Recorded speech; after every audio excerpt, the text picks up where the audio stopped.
The morning sun had barely risen over the endless plains, casting a pale orange glow over the dry, cracked earth.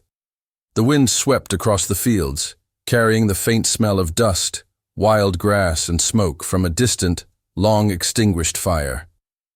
It was a wind that spoke of loneliness, of desolation, a wind that seemed to echo the state of a young girl tied to a wooden fence in the middle of nowhere. Her wrists were red and raw from the coarse ropes, the skin broken in some places where the fibers had cut into her.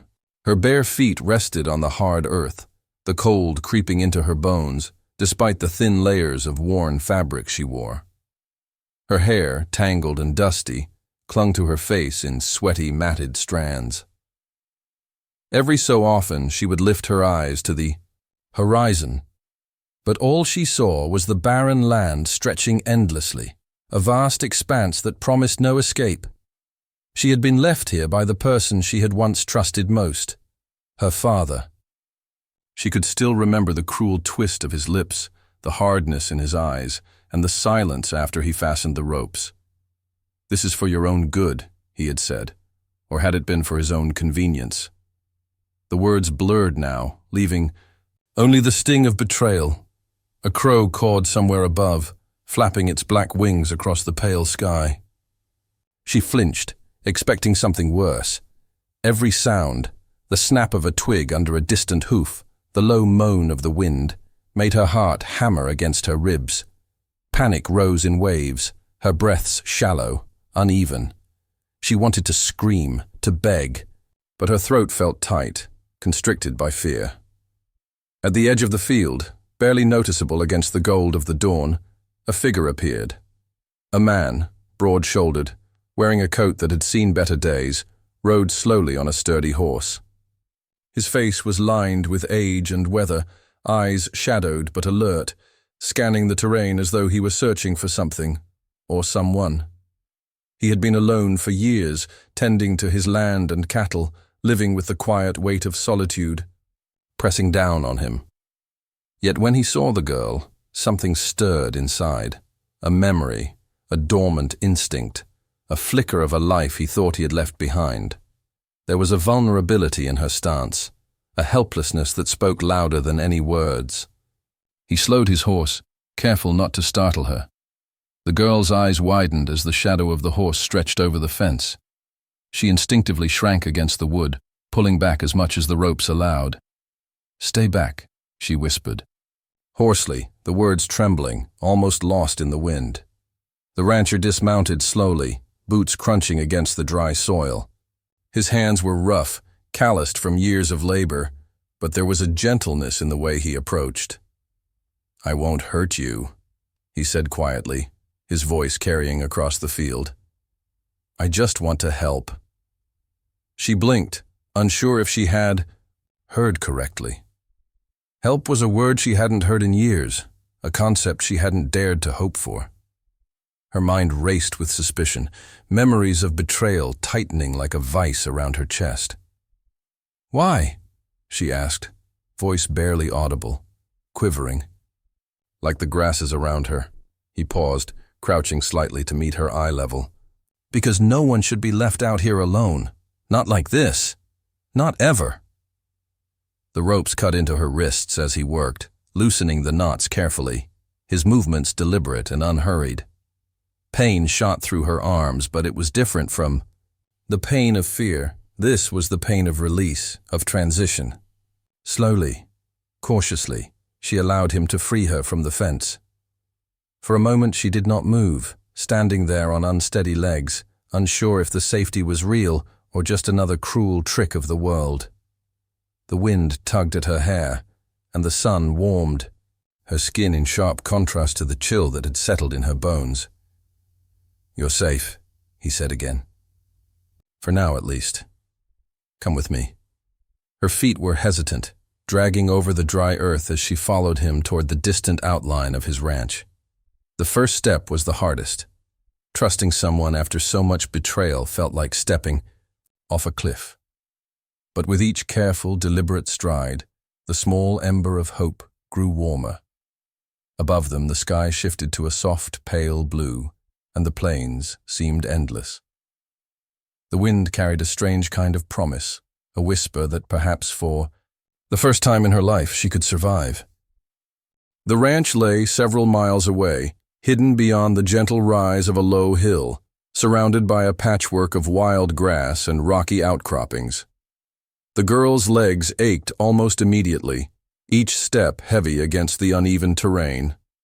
The earth was rough, dotted with dry clumps of grass, and small stones shifted underfoot. Every step was a reminder of how vulnerable she had been, how exposed. The rancher walked beside her, patient, silent mostly, occasionally glancing toward the horizon. His boots kicked up small puffs of dust as he moved, and the quiet crunch of gravel underfoot became almost meditative. He adjusted the blanket he had wrapped around her shoulders, noticing how tense her small body remained. "You don't have to say anything," he said finally, voice calm, almost soothing. "Just keep walking. Keep your eyes on me." The girl's hands flexed at her sides, fingers brushing the edges of the blanket, testing if this small act of kindness was real or just another trick. She kept her gaze on the ground, avoiding his eyes, afraid that any meeting of glances might pull out a vulnerability she wasn't ready to show. The wind whispered around them, tugging at the edges of her dress, rattling the dry branches of the sparse trees that dotted the plains. Somewhere in the distance, a hawk circled, its sharp cry cutting across the wide expanse. The girl flinched at every sound. The world had become a place of constant alertness for her, but the rancher's presence grounded her. He moved steadily, deliberately, as though the earth itself were unstable, and he needed to be her anchor. Hours passed slowly. They walked in silence, the kind of quiet that is both oppressive and comforting. The girl's throat was dry, her lips cracked.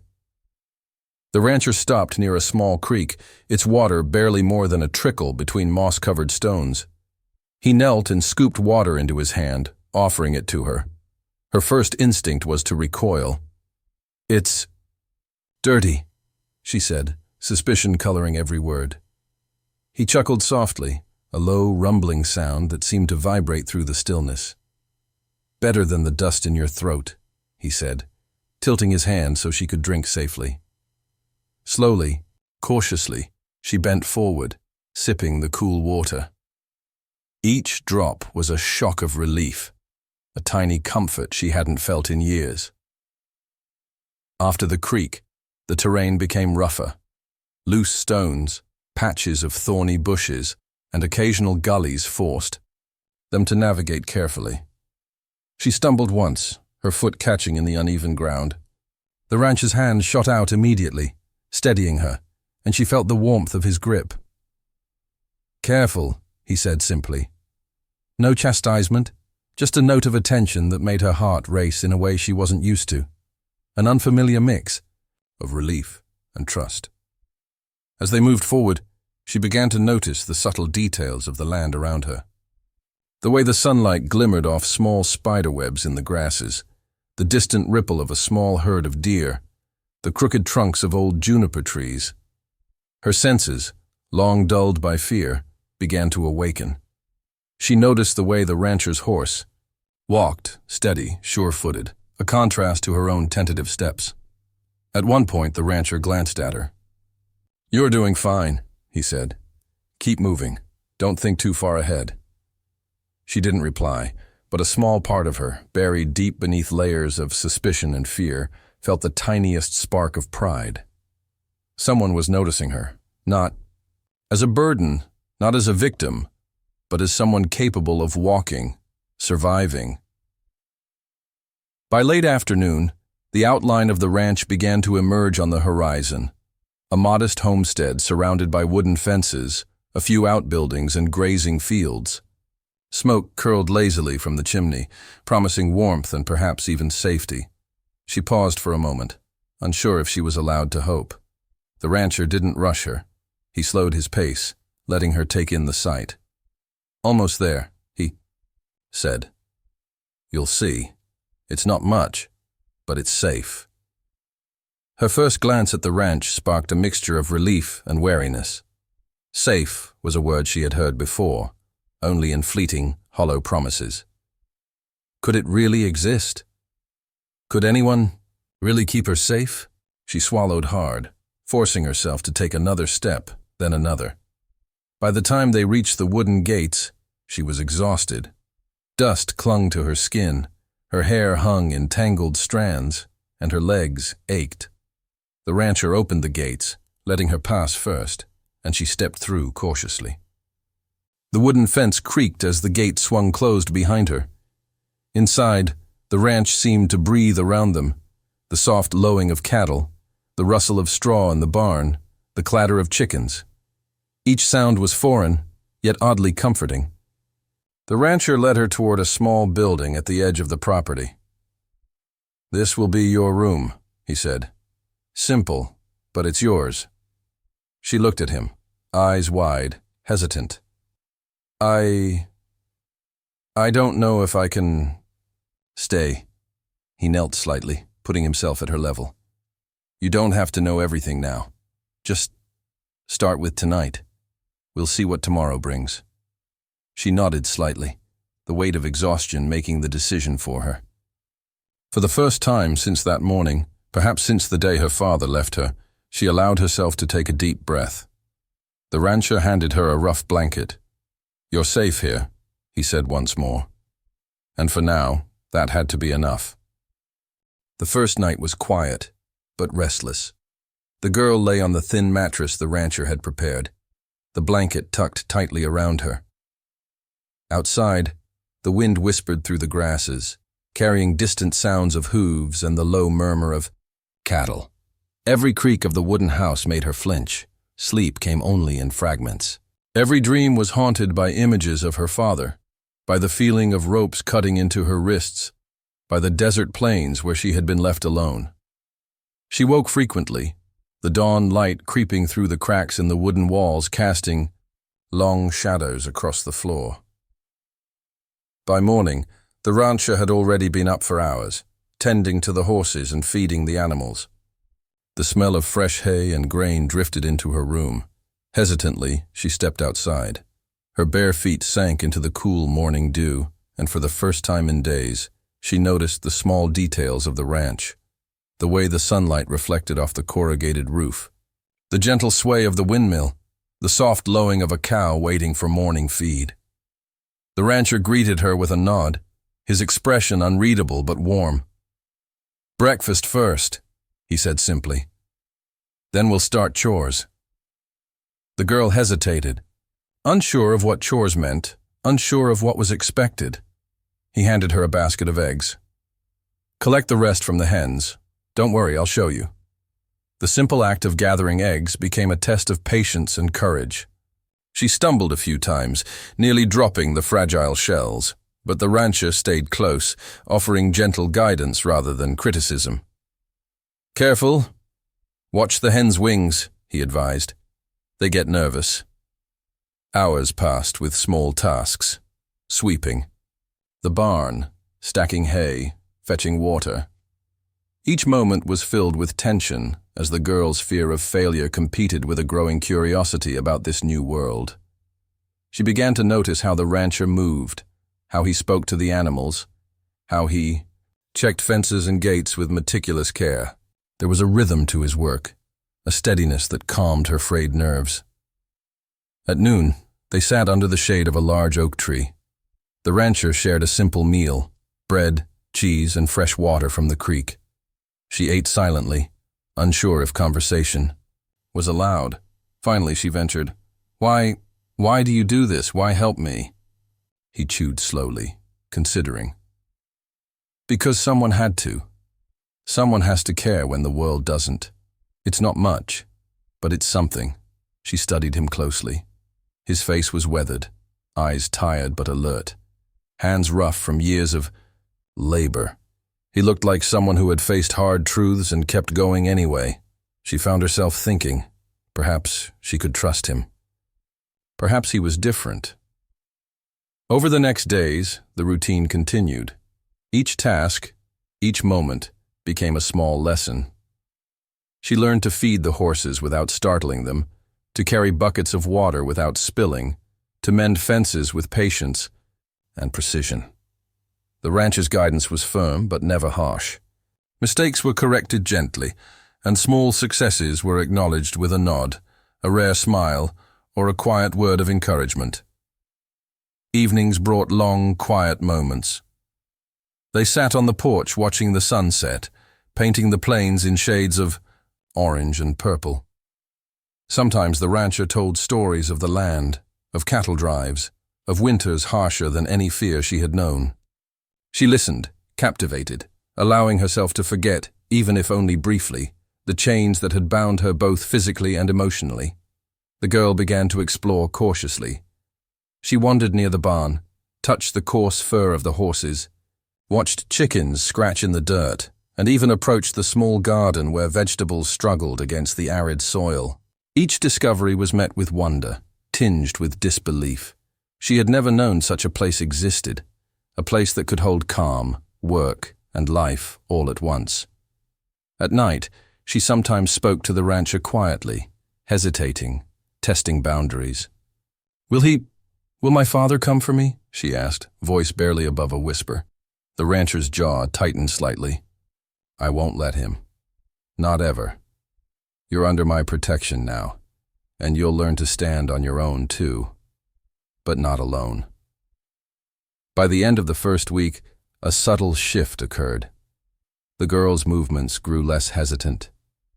She laughed softly when the chickens squabbled over food, smiled faintly when the horse nuzzled her hand, and even made small conversation with the rancher.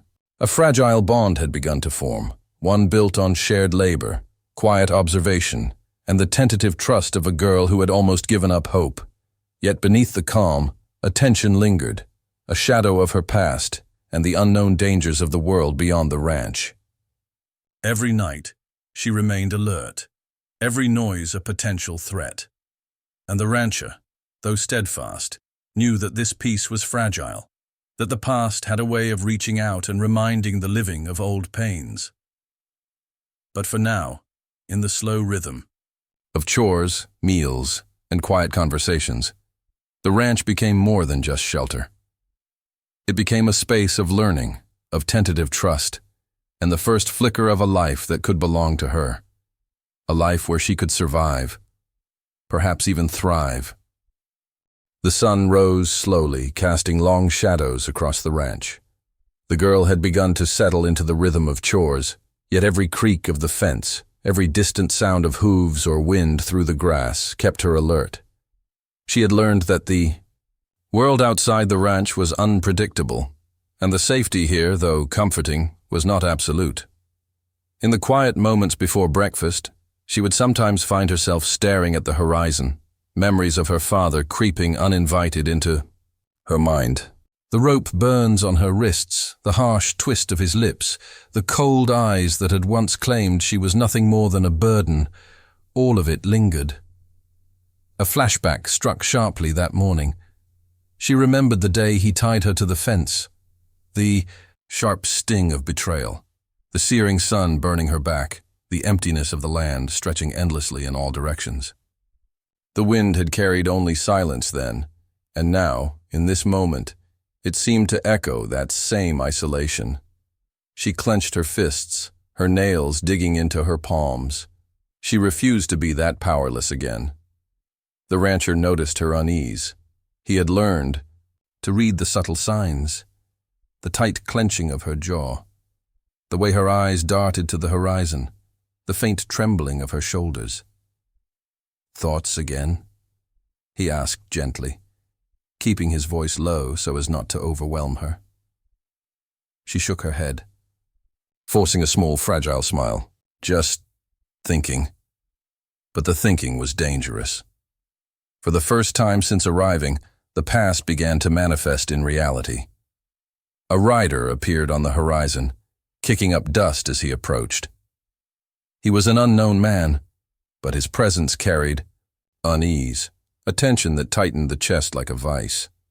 The girl froze. Her father? Another threat? She couldn't tell yet. The rancher moved instinctively, positioning himself between her and the approaching figure. Hand resting on his revolver, eyes sharp, He assessed the man carefully. "Stay behind me," he whispered, "and whatever you do, do not move until I say." The rider slowed as he neared the fence, tipping his hat with an air of curiosity, more than malice. He spoke, but his words carried the undertone of scrutiny, of judgment, and the girl flinched at every syllable. The rancher's stance did not waver. His gaze was steady, unwavering. In that moment, the girl realized something crucial. The rancher wasn't just protecting her from the unknown, he was showing her what courage looked like. Not reckless bravado, but deliberate, measured action. She felt something stir inside her, an ember of bravery she hadn't recognized before. Days passed with the shadow of the visitor lingering. The rancher taught her to notice subtle signs of danger, the shift in wind, the sound of hooves, the rustle of a predator in the grass. Slowly, carefully, she began to take lessons in awareness, learning to trust her instincts while understanding she was not yet alone. She also began to confront her internal fears. Alone in her small room, she would trace her rope-burned wrists with tentative fingers, whispering to herself, "I won't let them control me. I am not powerless." Each repetition strengthened her resolve. The rancher, noticing these small acts of defiance against her past, nodded in quiet approval. "You're learning," he said one evening as the sun set in muted oranges and purples. "And that's the first step to being free." The flashbacks were relentless. Every sound, every scent of the plains could trigger memories of fear. But now she began to notice small differences. The softness of the blanket, the warmth of the fire, the calm steadiness of the rancher's hand. These were anchors to reality, proof that she could survive, that she could exist beyond the trauma. 1. Afternoon, a confrontation with the rider became inevitable. The man had returned, emboldened. But the girl, standing behind the rancher, felt a pulse of confidence she hadn't known before. She held her ground, her eyes meeting his with a quiet defiance. The rancher remained beside her, silent support, in physical form. The tension stretched long, each second heavy with potential danger. Finally, the rider left, muttering something under his breath that she didn't catch. And in that quiet aftermath, she realized something profound. She had faced fear and survived. She had witnessed courage and learned it. And in the presence of the rancher's unwavering protection, she began to understand that trust could be real, that safety could exist, and that her past did not have to define her future. That night, as she lay awake listening to the creaks of the ranch and the distant lowing of cattle, she whispered softly to herself, "I am not powerless. I can survive." And for the first time, those words felt true. The morning sun spilled golden light across the plains, glinting off the tall grasses that swayed gently in the breeze. The girl stood near the barn, brushing hay off her sleeves and surveying the small herd of cattle. It had been weeks since she had first arrived, and though the ache of rope burns and the weight of fear still lingered in her memory, something had changed. She moved with more confidence, her steps lighter, her shoulders less tense. The rancher approached, carrying a bucket of water. "Ready for today's chores?" he asked, his voice calm, inviting, yet firm. She nodded, a small smile playing at the corners of her lips. "Yes, I think so." They began with feeding the animals. She had learned their habits, the subtle differences between horses, cows, and chickens. She knew when to speak softly, when to move with deliberate caution, and when she could act freely without fear of startling them. Each small success built her confidence.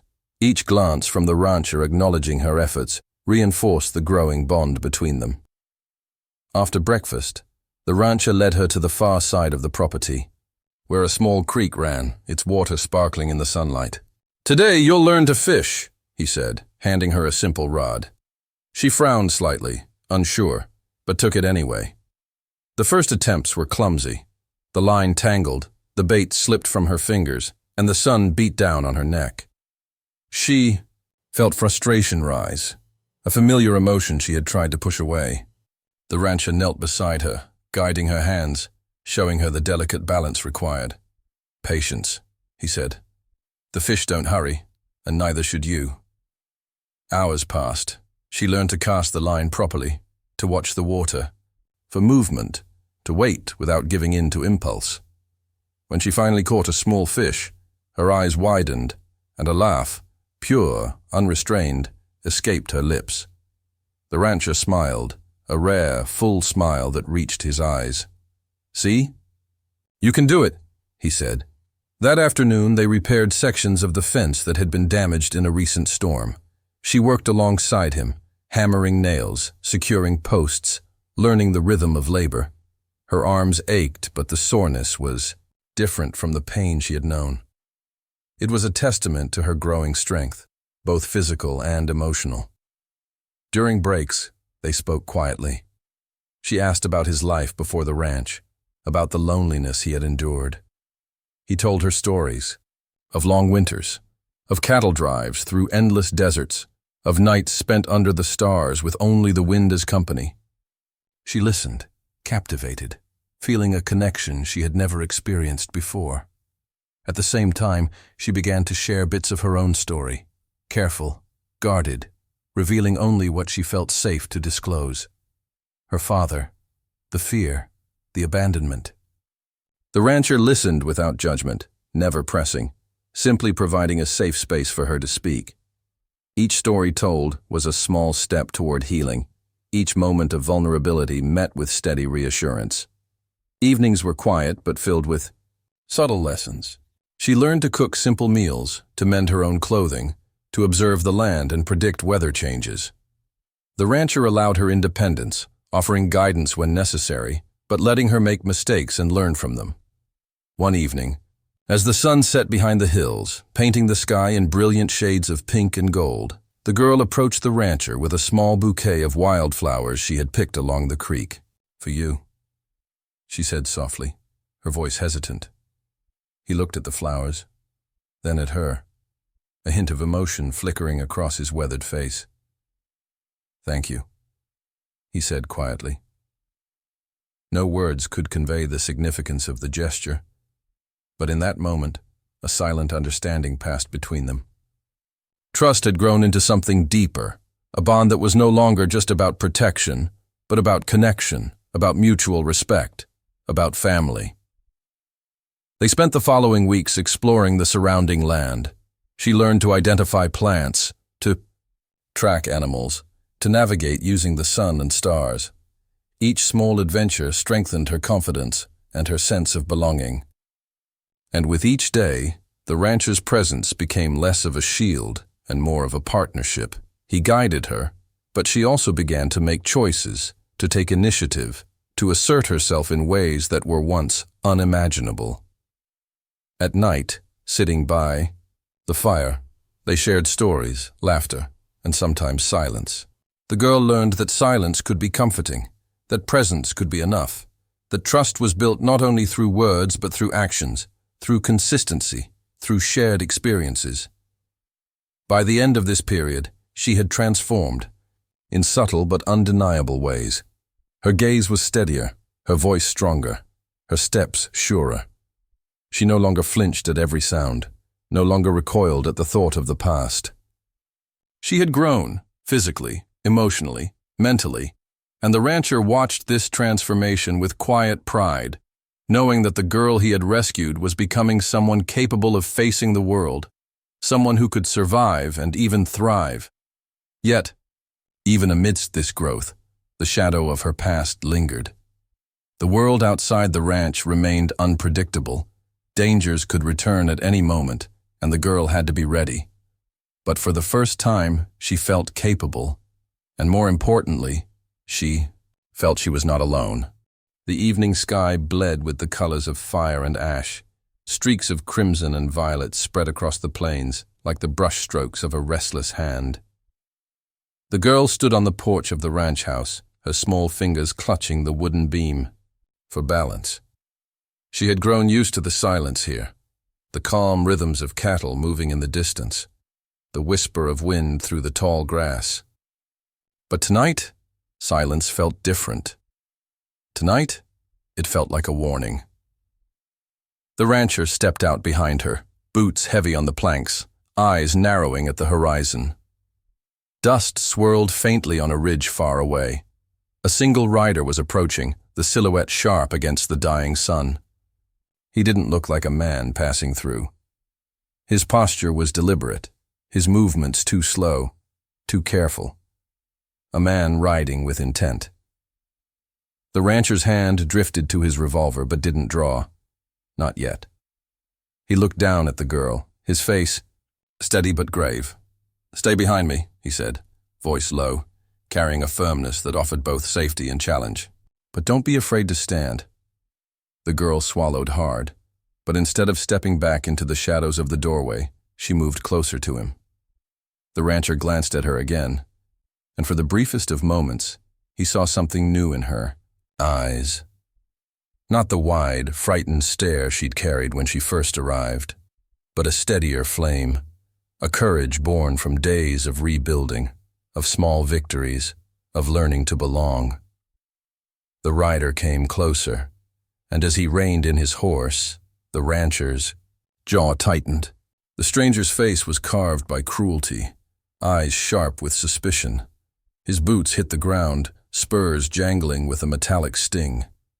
He studied the rancher, then the girl. His lips curled into a half-smirk, half-sneer. "She don't belong." "Here," the rider spat, voice dripping with contempt. "You think taking in strays makes you a savior?" That girl's marked by trouble, and trouble spreads. The girl's pulse thundered in her ears, but she didn't move. She wanted to step back, to hide, but her feet rooted to the earth. She remembered the rancher's words. "Don't be afraid. To stand." The rancher's voice was calm, almost too calm. "She belongs here more than you do. You want something? Say it now." The rider's hand hovered near his pistol. The air grew thick, heavy with the weight of choices not yet made. The girl could taste the dust, feel the silence pressing in. Her small hand clenched the rancher's sleeve, not to hide behind him, but to let him know she was still there. With him. "Don't make this harder than it has to be," the rider growled. The rancher finally stepped forward, placing himself squarely between the girl and danger. His voice carried the weight of iron. "This land is hers now as much as mine. You want to test that, you'll bleed for it." The words hung in the air like a drawn blade. The rider hesitated. He looked at the girl again, expecting to see fear, to see trembling weakness. Instead, her gaze met his, small, steady, defiant. It was the look of someone who had lost everything once and would not lose again without a fight. Something shifted in his eyes. Anger, frustration, and then resignation. With a curse muttered under his breath, the rider swung back onto his horse. Dust rose as he turned toward the horizon. His figure grew smaller and smaller until it was nothing but a smear of shadow, swallowed by the sunset. The silence that followed was deafening. The girl exhaled slowly, knees trembling, but she hadn't faltered. She had stood, truly stood. The rancher turned to her, and his rough hand rested on her shoulder. "You did well," he said softly. His voice, usually carved from stone, carried warmth. "Took more courage than most men I've ever known." The girl's throat tightened, and tears pricked her eyes, not of fear this time, but of release. For the first time in her life, she felt something unshakable. Safety. As they walked back toward the house, the sky deepened into shades of purple and black, stars already beginning to shimmer faintly. The ranch no longer looked like just a house, on a patch of lonely land. It looked like a fortress, a promise, a home. That night, after supper, the girl sat by the fire, her small hands wrapped around a tin cup of warm milk. She listened to the crackle of the flames, the steady sound of the rancher fixing his saddle by lantern light. It was ordinary, mundane, and yet it felt like the rarest treasure in the world. When she finally lay down beneath the blanket, her body heavy with exhaustion, she glanced out the window. The stars stretched endlessly, vast and silent, but no longer cold. Somewhere deep inside, she felt roots begin to form. Fragile, yes, but real. Roots that tied her to this land, to this home, to this unlikely protector who had chosen her. And as her eyes drifted closed, she whispered the words she had once thought she would never say. I'm not alone anymore. The wind outside carried her voice into the darkness, but this time, the night didn't answer with fear. It answered with peace.